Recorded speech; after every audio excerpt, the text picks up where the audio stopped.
say for example we're going to make this tile, there's a way of doing it, but obviously if we just stamped it straight into that clay, it's not flat enough.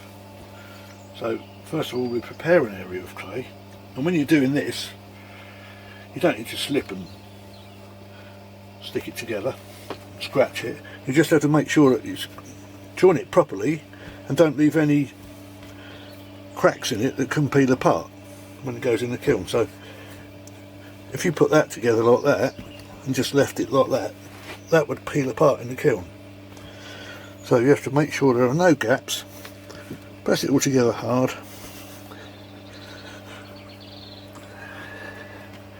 and it wants to end up being a little bit wider than this. That will become apparent why in a little while.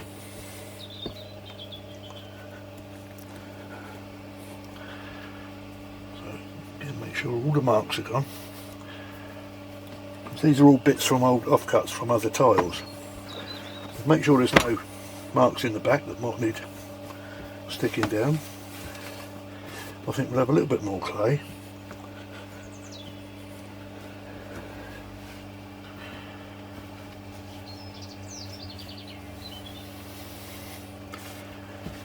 One more for good luck.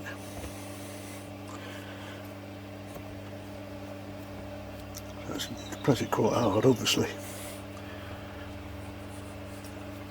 And it has to have enough moisture in it that it will stick to the other piece of clay, but it needs to be dry enough that you can get a good imprint with whatever you're making. So there we are, it's a little bit wider now. We've got rid of all the marks in the back. So then we're going to make our tile, and it's going to be about 10mm thick. So I pick a couple of 10mm patterns. I'm going to pinch my wife's rolling pin, and away we go. Well, you notice it's getting bigger that way. What we're aiming for is roughly a square. So I'll turn it the other way now, so that it stretches this way. And I'll turn it over. I can see if there's any cracks that need addressing. Roll it the other way.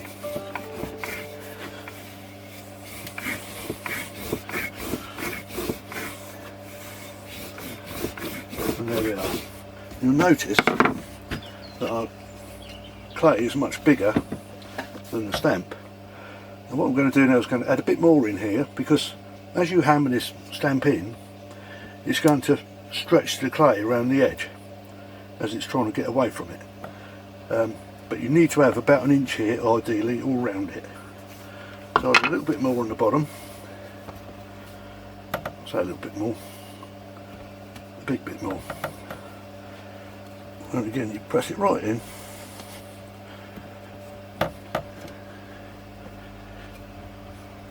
And when your clay becomes too dry, chuck it in the garden. Try not to waste anything. Make sure it's alright the other side.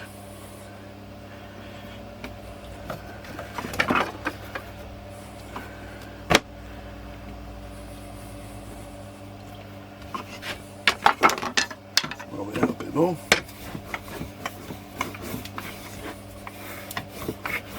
If you do see any air bubbles,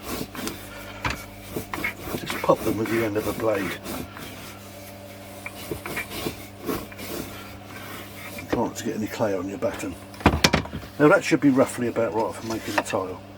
So then we put the stamp on there. In the middle you can see we've got plenty of clay all around it, so that's going to act as a force to create the image. So then we start off in the middle and then go to the 4 corners. And then we keep going across the middle and then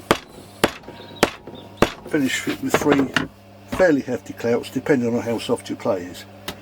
Then we're going to take that off. But what we use is a little frame around it, and I'm going to locate one corner exactly, and I'm going to take it out by lifting each edge slowly, lifting it off, and then check the image. Now if there's any areas where it's a bit rounded or a bit shallow, it's a bit rounded in this area and a bit shallow, because we can still see the imprint of the cloth on it, whereas where it's gone deep enough, the cloth image disappears. So we're going to put it back in there, bearing in mind we located it in that corner. And it should, hopefully, go back in exactly the same place. You can check it, look at your image, if it looks alright, then we can go again. So this is the area that was a bit low.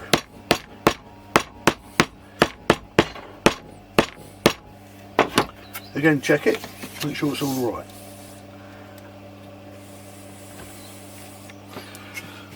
Anyway, you can see the imprint's almost gone now. That'll be good enough to get a nice decent image. So now we'll come round to slip it. Sorry, before we slip it, we'll now cut that out. There's a bit more clay on this edge, so I'm going to keep it in that corner because that's where I located the frame originally. Press down on the cutter, cut the clay out, remove the cloth and the clay from around it, and then we'll put that onto a small board. I'll sometimes use plasterboard with a taped edge, but this time, just for this purpose, I'm going to put it onto this little wooden platter. Push the plunger down to press the stamp out. And this is just basically another homemade gizmo. Just a spring in there, a couple of knobs to help hold it when you're pressing it, and then you're pressing it in and out like that. So then obviously this particular stamp is unusual in that the white goes right up to the very edge of it, all the way around. So we've got to stop that slip coming off. So what we'll do, this is a tried and trusted method, is we'll get some pieces of paper, 4, where's my scissors, there we go, pair of scissors, cut it into 4, we've got one nice straight edge which we'll put up on right on the corner there, and then we'll come down the side. That's that edge done now. So turn it round, take another one, same straight edge into the corner, and then we'll do that all the way round. The straight edge up against the other one, press it against it, and the final corner is something like that.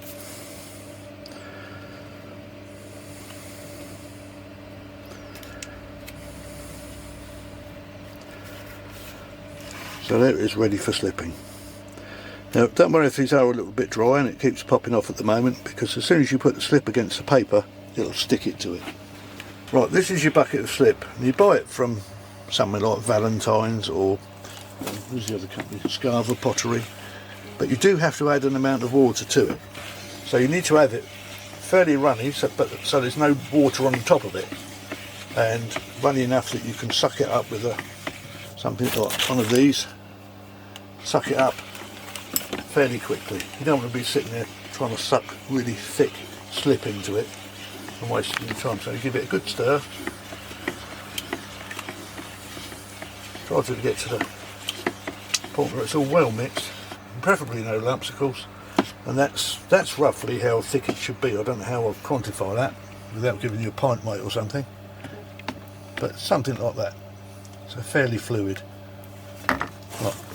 So here we go then, we'll take our slip. Now this bulb needs to fill fairly quickly, so if you look at that, that's roughly how thick you need to have that slip. I'll do it again because I think I pulled some air in at the end there.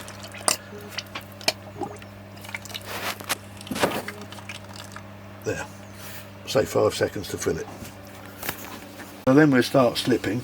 You see this paper's pulled away here, so just hold it just while you put the slip in amongst it, and you'll see it pulls the paper onto it.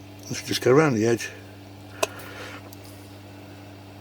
and you need this to be quite full. So if you've got an edge, you need to be about that full and over the lines, because it will shrink back inwardly and downwardly.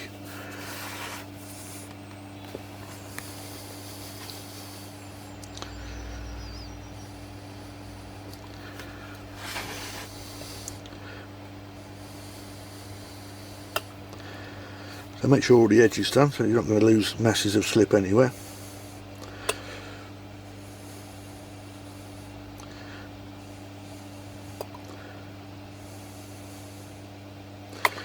And ideally you only need to go where there's the pattern. You obviously don't need to do this area here.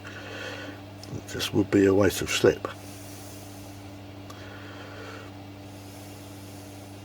But you need to go over the line. So I'll show you closely on this nose how much you need to do. It'll touch that other piece and draw together, but you need to go over the line about that much when you're slipping on all the pattern. Then you can just fill in. This bit I think is pattern. And that's it roughly. So what we'll do is we'll allow him a couple of days to dry now, then we'll come back and scrape him flat later.